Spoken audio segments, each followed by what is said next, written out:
नमस्कार मित्रांनो, आज आपण दशावतारातल्या पहिल्या अवताराची मत्स्य अवताराची गोष्ट ऐकणार आहोत। राम हरे कृष्ण हरे तव नमामि सदा हरे।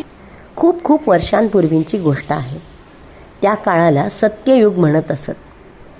त्या काळात पृथ्वीवर एक महान आणि दयाळू राजा होऊन गेला, राजा सत्यव्रत। तो खूप चांगला, प्रामाणिक आणि देवभक्त होता। रोज सकाळी नदीकाठी जाऊन सूर्याला अर्घ्य देत असे आणि भगवान विष्णूंची प्रार्थना करत असे। एके दिवशी राजा सत्यव्रत नदीजवळ गेला होता, तेव्हा त्याला एक लहानशी मासोळी दिसली। ती मासोळी खूप घाबरलेली दिसली। राजा, मला वाचवा, मोठे मासे मला खाऊन टाकतील, असं ती म्हणाली। दयाळू राजाने लगेच तिला आपल्यासोबत घेतले। पण दुसऱ्या दिवशी काय झालं? ती मासोळी आता मोठी झाली। मग राजाने तिला भांड्यात ठेवलं। थोड्या वेळाने ती अजून मोठी झाली। मग राजाने तिला तलावात सोडलं। पण काही दिवसातच ती तलावासाठी सुद्धा खूप मोठी झाली। शेवटी राजाने तिला समुद्रात सोडले। तेव्हा ती विशाल झाली आणि चमकू लागली। ते पाहून राजा आश्चर्यचकित झाला। तेव्हा ती मासोळी हसली आणि म्हणाली, राजा सत्यव्रता, मी साधी मासोळी नाही, मी भगवान विष्णू आहे। लवकरच पृथ्वीवर मोठा प्रलय म्हणजे महापूर येणार आहे।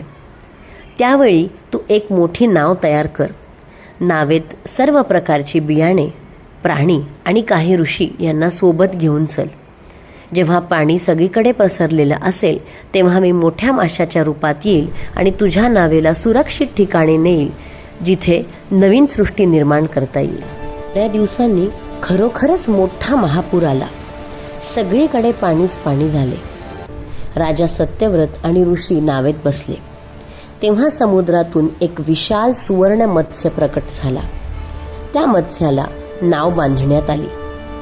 भगवान विष्णूंच्या त्या मत्स्य अवताराने नावेला सुरक्षित ठिकाणी नेले आणि सर्व जीवांचे रक्षण केले, जिथे नवीन सृष्टी निर्माण झाली।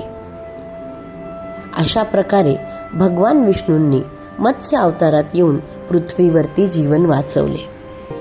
वेदोधर विचार मते सोमक दनवा समहा